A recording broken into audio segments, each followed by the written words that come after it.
everyone. Once again, I welcome you to my YouTube channel, MUTESI Business Marketing Agency. Today, I'm privileged to host Hellen MUTESI, an entrepreneur who has been in business for 15 years, and she's here to tell us what has attributed to her success in business and how to start a business, how to run it, what are the challenges, what are the benefits, and I'm sure we can learn so much from her. Please stay tuned and let's hear from Hellen. I'm Hellen MUTESI. I am a mother of 4 and a business person in Chikubo. I've had business for over 15 years, but previously I'm from a strong business family. So it's not something that I had to go and learn about, but it's something that I've done all my life. I've helped my parents whenever we had holidays. I'd work in the shop and I had the experience. Okay. Yes. Wow. So you want to say this wasn't new to you. This is something that you've grown up seeing. So the start wasn't as hard as it seems for many other people. Yeah, as per experience, say what someone would call you need experience to do something. Yeah. I had that. Okay. So it's not something I had to work for. It's something that I had grown into. Okay. Mm-hmm. So tell us about your educational background. Did you think that you'd start a business right from school? You're going to end up in business, or you had a different vision altogether and you just ended up doing business? No, every child, when you're growing up, you either want to be a pilot or a doctor. Yeah. You know, it's not something that I thought I would do. Yeah. When I was going to school, I thought I was going to school to study to be a pilot or a doctor or something. Mm. But after my studies, I did my first degree at Makerere University. It was a completely free course because I had government sponsorship. And after my first degree, I did a postgraduate diploma. And it was also on government sponsorship.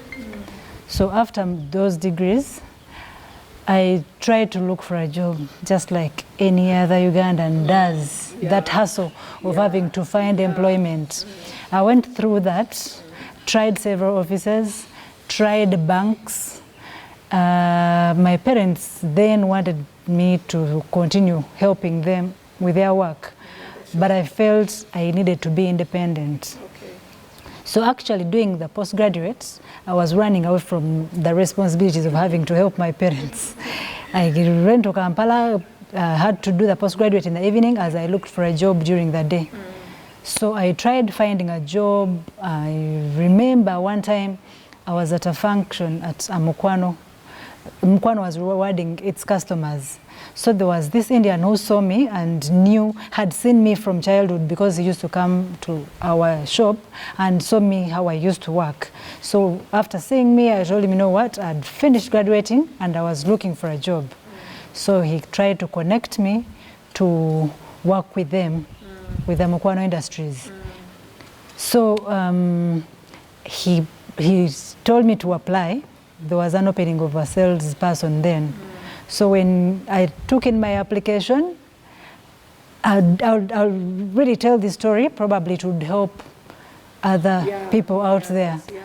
So this HR person tried to take advantage of me. He asked me for a date. So took me for a dinner date and thought I'd have to first give into his desires for me to get a job. Unfortunately, I didn't take the job because I couldn't. So, yeah, when I realized that such things happening, I first begged my mom's friend. She had a shop on William Street. So I begged her for a day job because I wasn't studying during day and I didn't want to sit at the hostel, whatever I was renting. So I started, she allowed me to start working with her. So I did accounts for her, and along the way, I begged her to connect me to Bidco factory. So she connected me, but the bosses used to come to our offices, so they used to see how I do the work. They really they understood that I would do their work. So they took me in as a salesperson. So I first worked in Mitiana. I had Mitiana and Mubende as my regions. I surpassed my targets, so they brought me to Chikubo to handle Chikubo customers. While in Chikubo, I made friends. Some old men really became my friends because I helped their businesses grow. I still surpassed my targets. I was doing very well. My bosses were very happy. So while I was there, I realized I had time. You know, a salesperson, you will not spend the entire day doing sales. You'll have some space. And I didn't want to waste that time. So I chose to start utilizing that time. And I found a friend of mine. I asked her for space in her shop because then I had started accumulating my little salary. I accumulated up to like 3 million. Then after accumulating, I found an Indian who was supplying the recycled polythene bags. So I started getting those bags and selling them to Mitiana, to those customers that I had formerly. Yes, I started selling to them, and out of that business, for after a year, I managed to make like 7 million. Wow. So after making that money, I started using that money to make more profits. I'll tell my friend their sweets we used to pay in advance and would book that stock. So when it comes, it had a very high demand. So it helped me to double my profits slowly by slowly. So as I was there, I didn't want to be a burden to my colleague who had given me space because I wasn't paying rent. So as I was there, I realized I can do better when I'm in my own shop. So I got a shop, and someone was selling it on Goodwill at 6 million. Wow. But then I had 12 million. I braved and said, let me pay Goodwill. The other things I'll see in future. So I got the 6 million, paid off the shop. I had to balance 6 million. I had to take off, that time rent was 900,000. I had to take off 900,000 to pay the rent. But before I stayed in Chikubo, I had spoken to some friend of mine from school. She had a shop in Chikubo. So I kept telling her, how do you manage to pay the rent in this place? It is so much. Are you able to make out the money and even break even? So she told me, you know what? You can always break even. You can make some money. So I told her, you know what? If I'm to start, I'll not come to Chikubo. I'll find a lockup around the suburbs like Nakawa. I was looking at lockups. That time they were opening parks, taxi parks in Nakawa, in Natete. So I thought I would find a lockup in such places and maybe do a small business. Do a smaller one. Then she told me, you know what, Helen? Those small things that you're thinking of doing will give you small money. You come and do a bigger thing.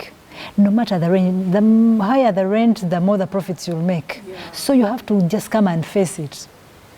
So because I was scared of starting up with my little money, actually after paying the Goodwill, the money I had was only able to fill up only the shelves, yet I had a full empty store behind me. So I went and spoke with those customers of mine.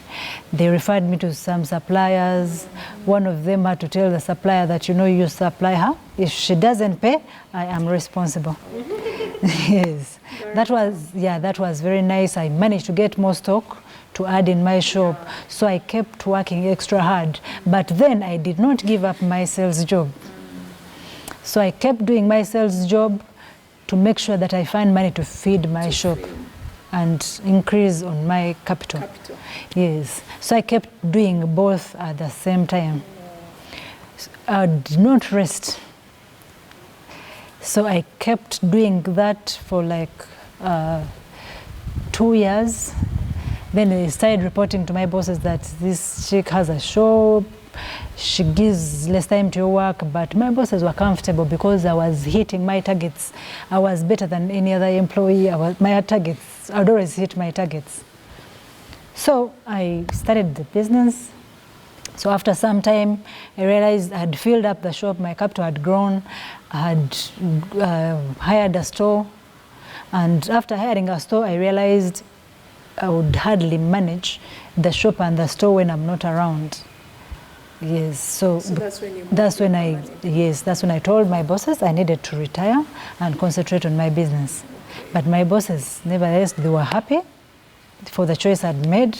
My boss told me I knew about this long time, but I know you're a very hardworking girl. I know you'll make it. Wow. So, because for me, even I would never take maternity leave. I would only stay 2 weeks on maternity and then go back to work. Yes, I would. Yes. That is determination. So yeah, so I started my shop. I started working really, really hard, trying to get customers, new customers every other day. But customer service is key. The way you treat the customers is very important. So I started getting, every region I started getting customers slowly by slowly. How are you getting these customers? What are the techniques? Did you have like a customer, did you have like agents that would pick up customers for you? No. What happens is, you know, in the market that we're in, it's the price that you set for your items that gives you customers. So you always have to make sure that you get whatever products that you're stocking, that you must get them from the agent, either from the distributor or from the company. You don't get it second from other people. So you always have to make sure that you get it first and from that company itself. So you're able to play with the prices and put a minimum profit, but also get a very high turnover. So that was my game, and that really won me so many customers from all over the country. And how did you manage to build like the relationship, the business relationships with these other, like you talked about Bidco, your suppliers? Oh, okay. What does it take for these people to trust you, to give you their products? And okay, the suppliers that I have, most of them actually give me credit. I get credit supply. Okay. But if I commit myself to paying them, say, daily, I must pay that supplier daily. Okay. If I commit to paying checks, I do not bounce any single check. For the years I've worked, the years I've done business, I've not bounced any supplier checks ever. So that builds your trust. Yes, so you always work on trying to make sure that you commit and pay, and pay your supplier on time. Is it usually that it has to be credit, or there are instances where you just have to pay if you have the money? Yeah, there are definitely some that we pay cash. It's just a few companies that we get credit supply from, but most of them you have to buy cash. There are things that come in the market. For example, someone has offloaded something and it's hot cake. You have to pay cash. You have to have cash at hand. So are you saying all your suppliers are within, or you have had instances where you have to travel abroad, or maybe China, maybe Dubai, to get some of these products? Yeah, because I'm doing general merchandise and I'm doing quite a number of products, there are things I also import personally from China. Yes. Okay. There are quite some things that we import, because you have to keep on top of the game. You don't have to have, customers have to have trust in you when you're getting things from the manufacturers. Rather than picking them from the market. And talking about products, what kind of products do you have? Like, what products do you deal with? You say general merchandise. Mine is a mix of products, many products, but currently... Are they wholesale? Yes, they retail? wholesale, purely, yes. So you supply different yes, retailers? Yes, for certain items. Like I won trust of the Umoja rubber agent in Uganda, Vickland Distributors. Who are those? Vickland Distributors. Okay. So they gave me a chance to be their agent in Chikubo. So I do distribution of the Umoja slippers. And alongside that, we have other things. We have batteries. I import sweets. Wow. Then we have other merchandise like torches, padlocks, too much. For me, I sell anything that makes a margin. Even if you told me it is charcoal that is selling this season, I have to sell it. I don't waste time and I don't waste money. I don't waste any opportunity. So any opportunity that comes, I take it. You take it because if it's bringing in money at the end. Yes, like someone was asking me some time back, but Helen, you're doing so much. Why did you add agency banking? I'm doing agency banking and I have 3 outlets. So someone was saying me, why did you have to do, this is a small thing for you to do. Yeah.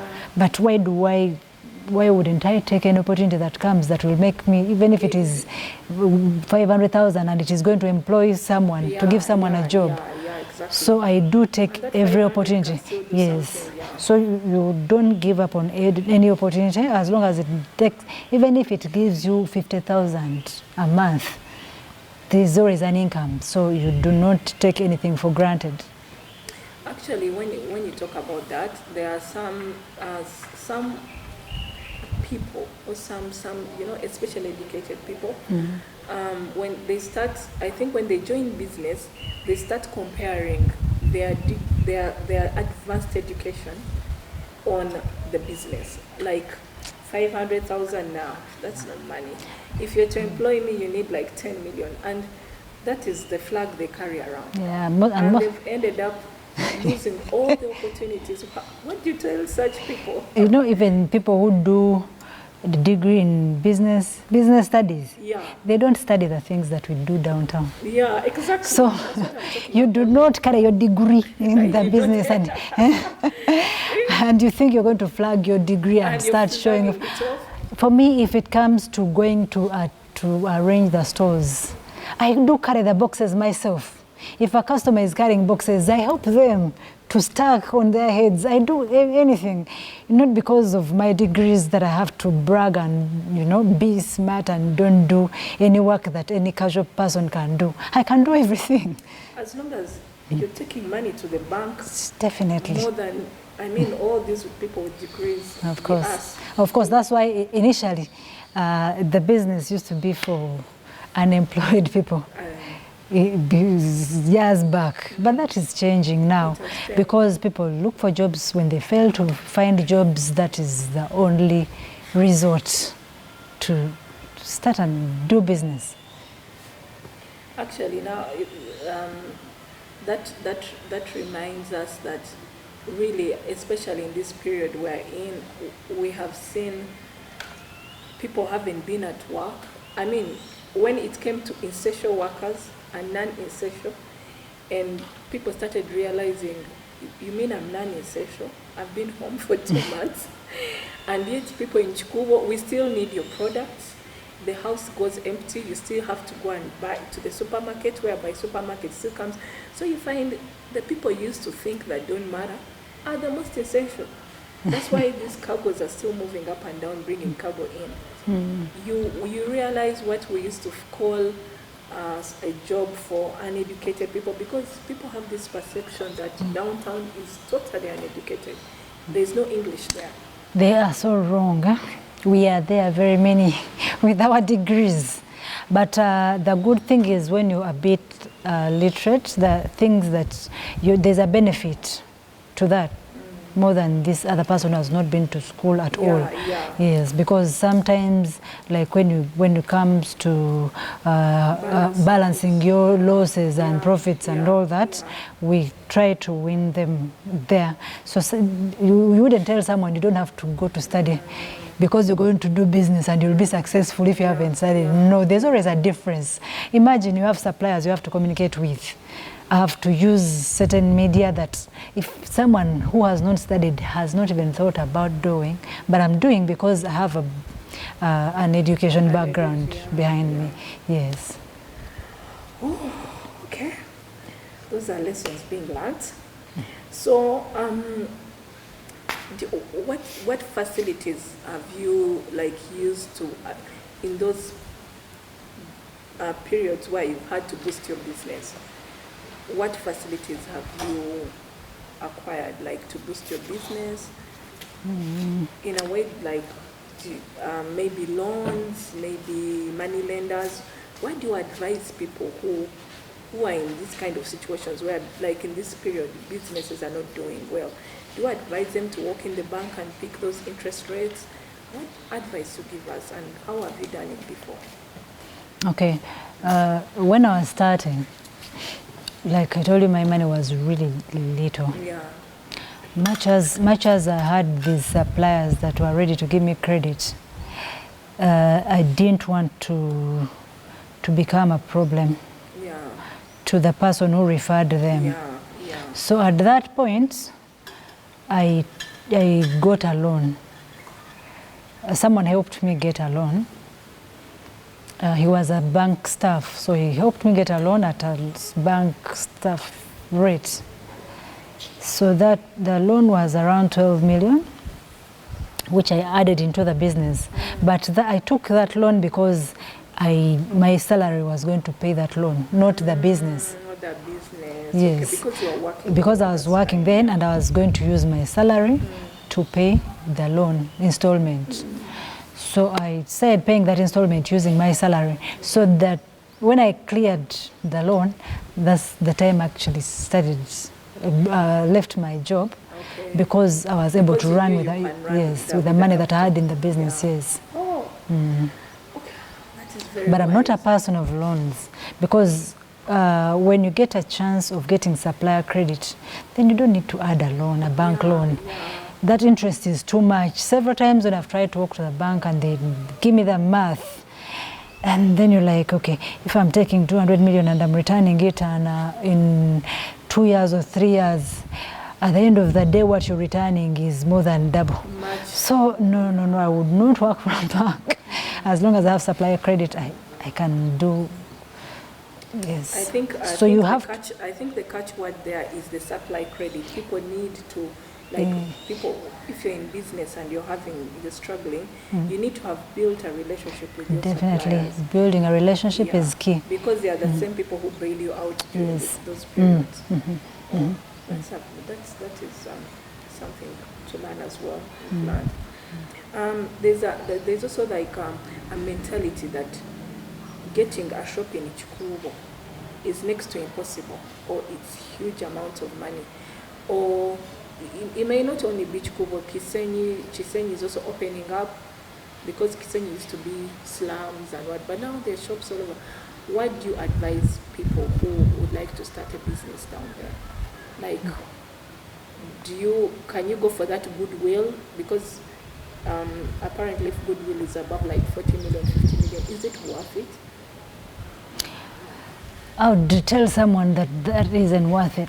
If you have to pay any goodwill that is above 10 million, it's not worth it, because that money you can use it. It isn't only Chikubo where you can do business and succeed. No, actually Chikubo is very expensive.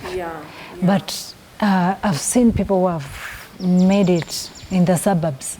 You could use that money as capital. You like suburbs where? No, there's busy cities, suburbs. Say Kawempe Trading Center, Gayaza Trading Center, Kajansi Trading Center. You can find a place that is so busy, and you can find someone who is, I've had colleagues, I have a neighbor who shifted from our building to Kajansi, and he's now doing better than the way he was in Chikubo. Okay. Yes, the way he was in Chikubo needs someone who is very aggressive, very, very aggressive.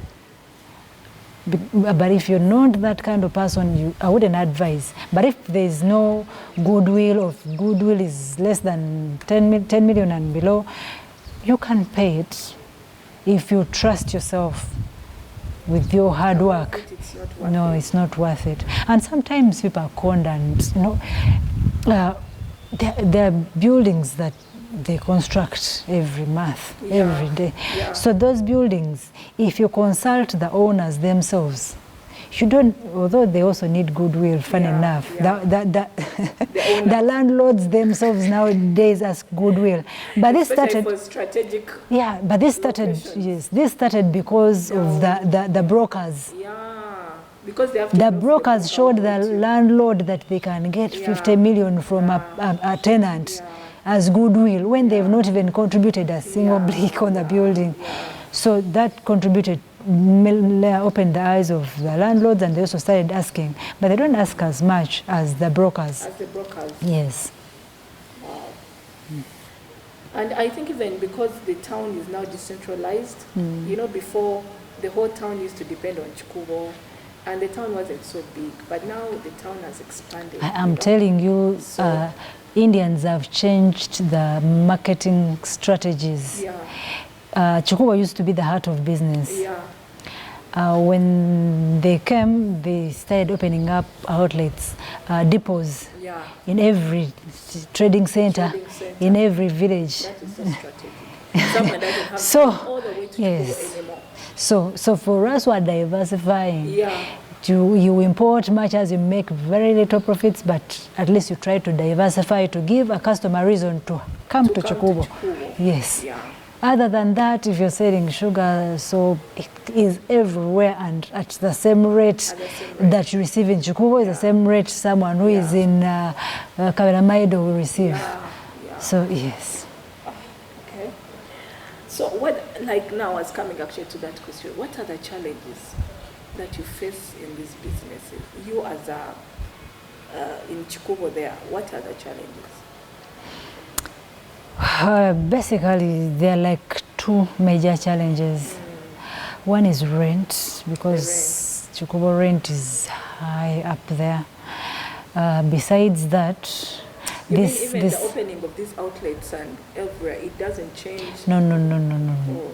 It doesn't go down, it instead goes up. It goes more. Yes, it is very high. So at the end of the day, if you're getting say 100 out of 100% profits that you get, almost 80% goes to rent. Yes, and you have a small difference that you remain with. But the other problem that we get, there's a chain of business that has been broken by the so-called manufacturers, investors. They came in as investors, but in actual sense, they have broken the chain, and they have diverted from the fact that what they registered to do. Okay.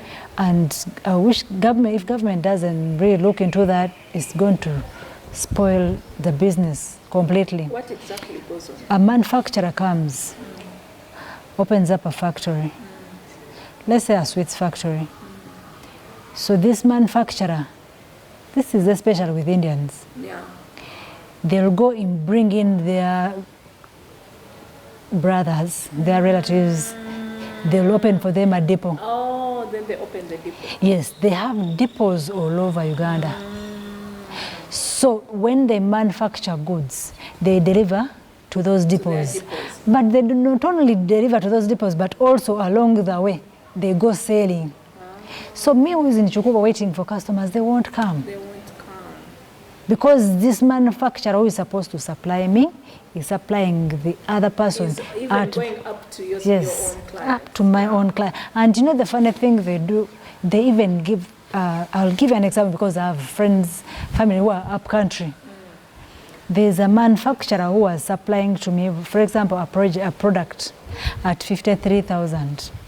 This manufacturer will convince my customer or my family that, you know what, I can give you the same, I can give you at 53 and I'll give you transport of 1,000 shillings per carton.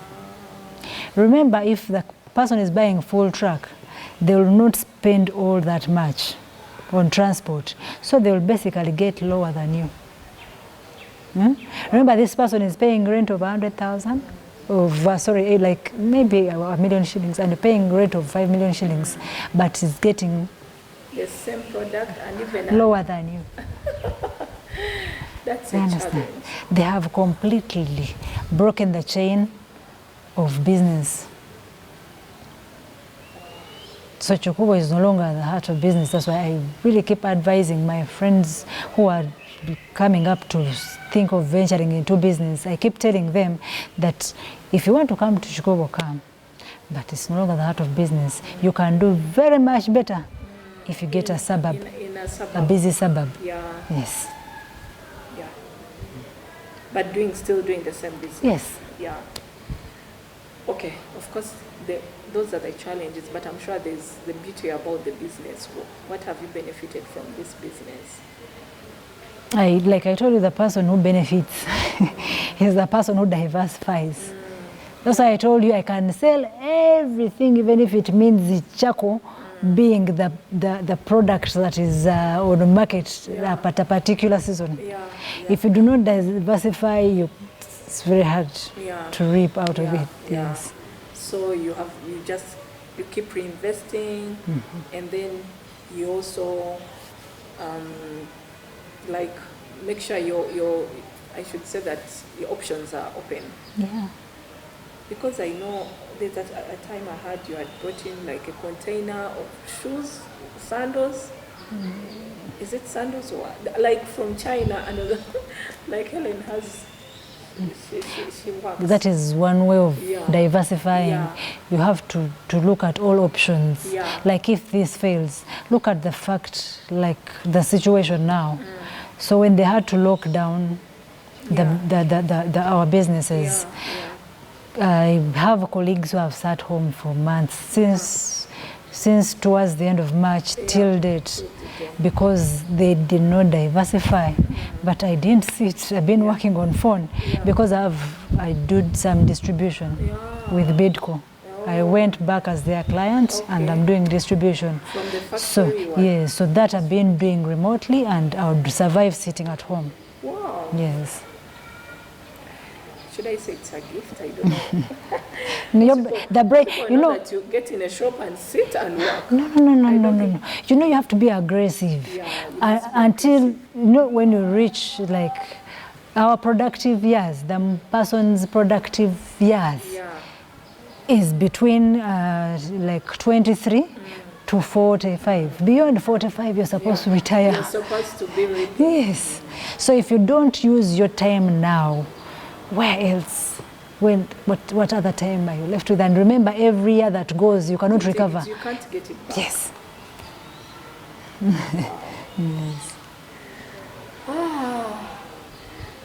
It's like you seem to have so much. Like you talked about having maternity leave. Your maternity leave, government officers go for months, just at home with their babies, but you carry your baby to the shop after 2 weeks. How, and it seems like you said, you want to hit a target. Like at a certain age, you're done with this hustle. You're done with running up and down, and you have reinvested, and money is just coming to you. You're no longer looking for the money. How are you balancing? Because your kids are still at a tender age, and of course they need your attention. How do you balance the kids, home, and your life, like business life? You know, like I told you, I'm a mother of 4 amazing children. Amazing, very active, and very intelligent. intelligent. Yeah.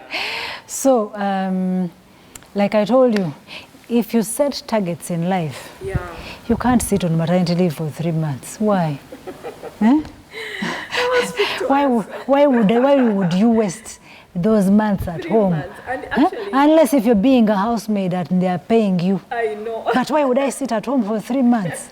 For me, I got all my maternity leaves paid. I got all maternity leaves paid because I would not take them, I would get pay instead. So why would I sit at home after recovering my wound?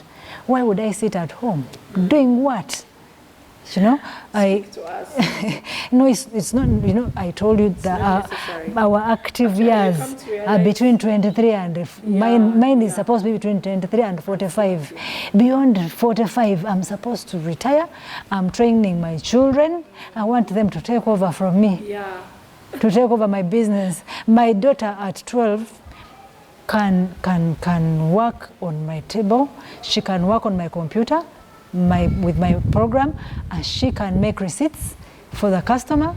She can receive money and give change. Yes. So that is something that I really pray, and I want really God to help me achieve that. I really need my children to take over from my business, so that I get time to rest. Yes, but why rest now? Why rest for 3 months? Because there is a baby.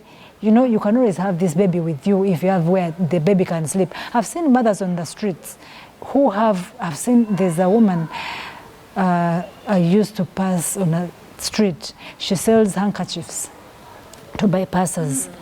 This woman would carry a box and make a bed for her child, for the baby, and use an umbrella to shield from the sun, but should sit there every day to earn a living. Why would other people get so comfortable and sleep at home for 3 months? Why? And they become obese and fat. Me, I have 4 children, but I've not changed. Because my body, I use my body, I give it work. I don't have to sleep and take a flask of porridge and all that. Why? Your kids are all I have to use. I know, for me, I know time wasted can never be regained. I cannot waste that time, no. Yes. But I give my children quality time. Any Sundays, I don't like any programs that take my children's Sunday time. So Sundays is for me and my children. I give them all the time. I have to go with them to church.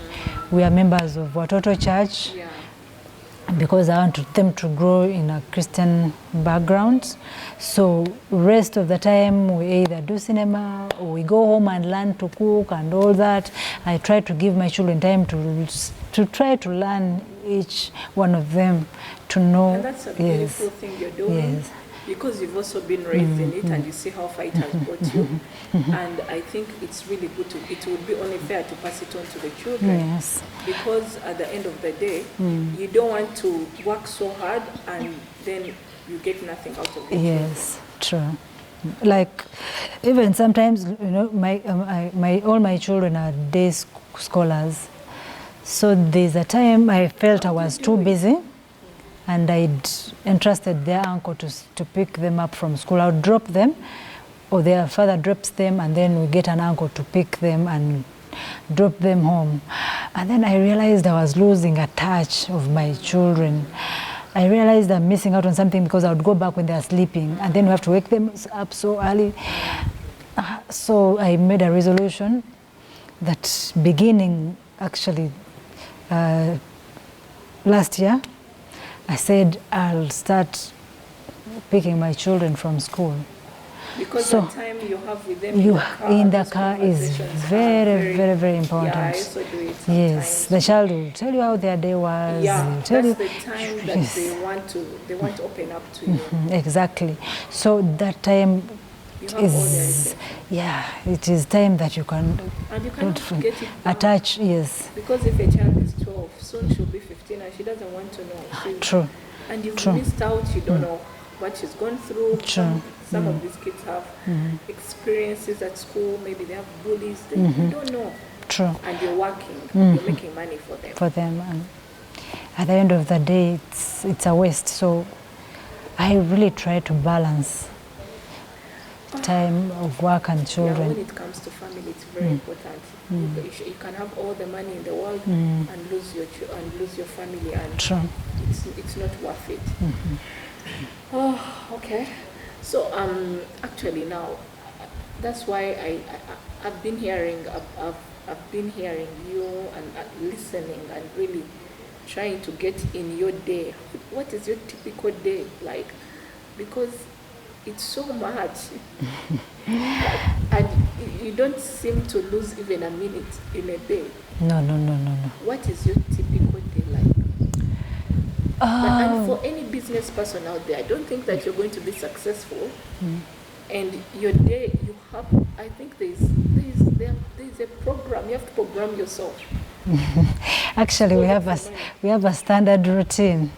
Like I used to tell someone, if someone has to hijack me or kidnap me or do anything, my routine is so standard that they can easily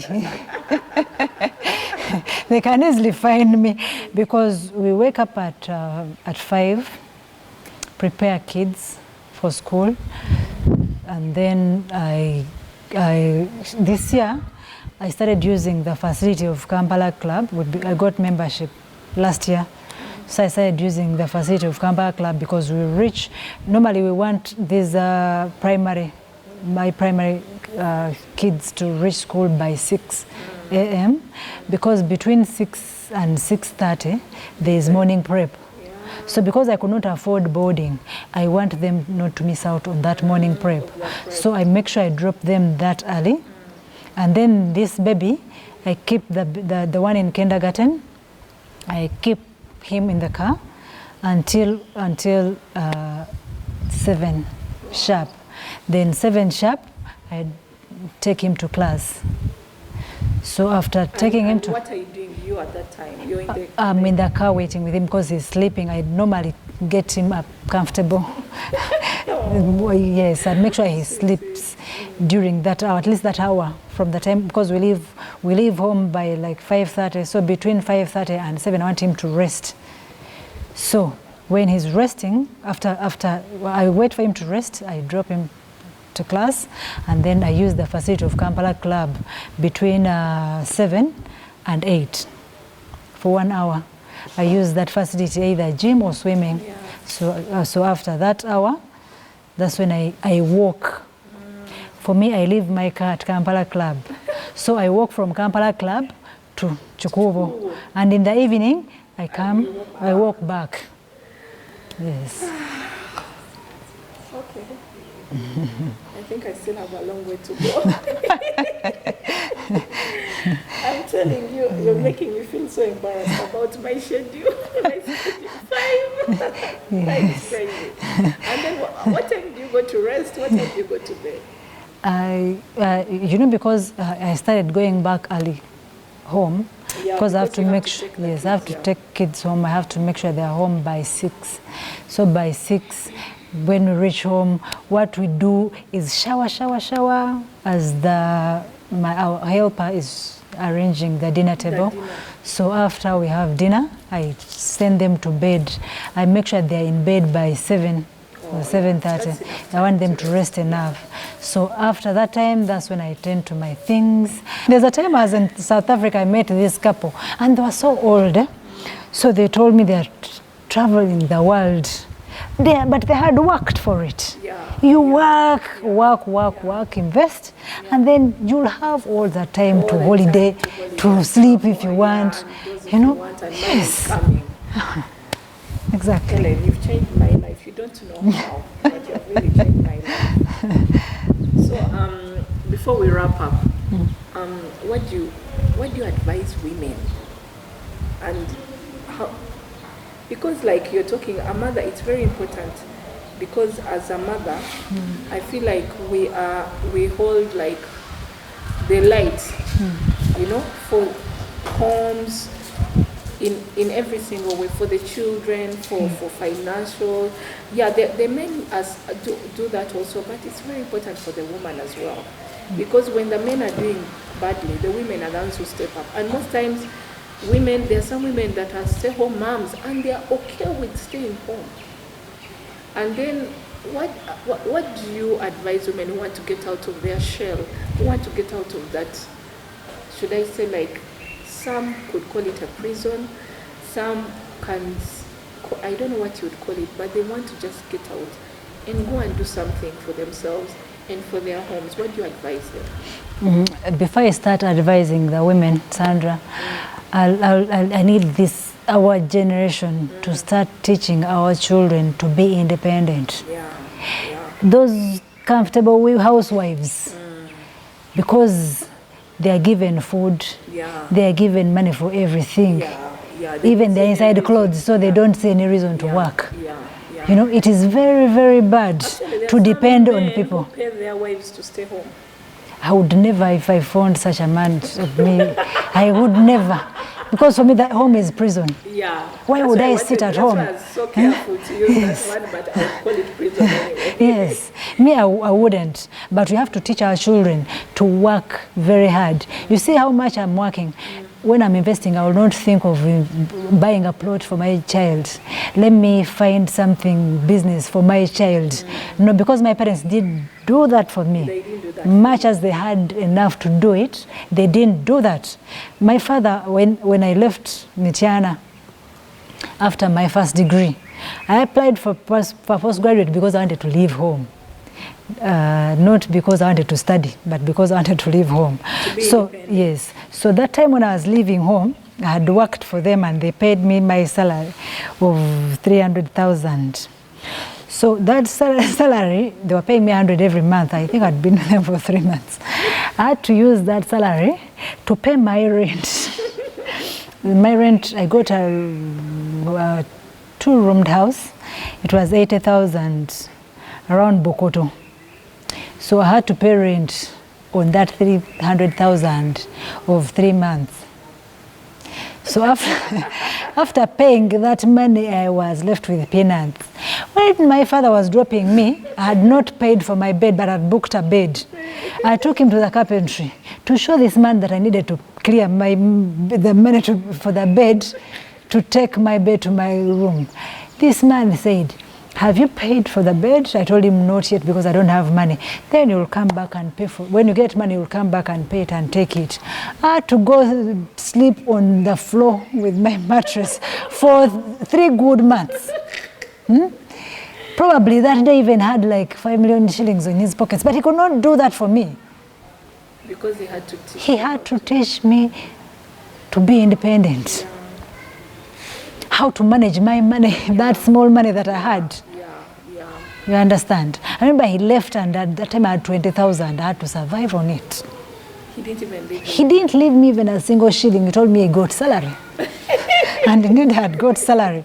So we have to learn to be independent. Sometimes we see this, like those behaviors, and you're like, really, does my dad love me? But it's now that we appreciate, because I really that day that he dropped me and didn't leave me a single shilling, I was so angry. I hated my dad, but right now I appreciate. He gave me the strength to work extremely hard. And what I would tell the women out there is, there are so many opportunities that you can explore. Even coming to Chukubo Semi Shop and you buy an item and you hawk it, you make something other than making nothing. Yes. And I would advise any woman out there, do not waste even a single minute of your time. You know, the world is moving very fast. You're aging. You don't have to look ugly or look unsmart in front of your husband because you cannot afford to buy yourself a shirt. Yes. And there are many women that are locked up in that situation where they have to ask for everything. They need to wake up. For everything, from the body to, I think, everything that goes in their mouth. So you find they're in cages. Their self-esteem goes low. Then they feel they are not worthy. Then when they get also those problems, maybe domestic problems, they can't go anywhere because they don't have anywhere to go. Yeah, they can't go anywhere. You find them in depression, basically. But so they need to wake up. When you're so busy looking for this and that, making money here and there, however little it is, little makes a lot. Definitely. It does make something. And it's also like a therapy. True. You for take me, your mind off. if I don't work, I wouldn't stand stress. Yeah. But if you're busy the whole day, you engage your brain, you know. By the time you come back home, you're pretty tired enough to sleep. You don't have time to think about your problems. About what happened today, or the other person didn't talk to me nicely. Or waking up problems all the time. Yes. So, Helen, what are your closing remarks on business, and like what would you close this whole should I say interview with about business? What do you advise people about business, really, as in a whole? Your experience, what woman beat a man, your experience in business. Okay, whenever anyone starts a business, don't expect to reap immediately. You can spend even 2 years without making profits, but you have to persist.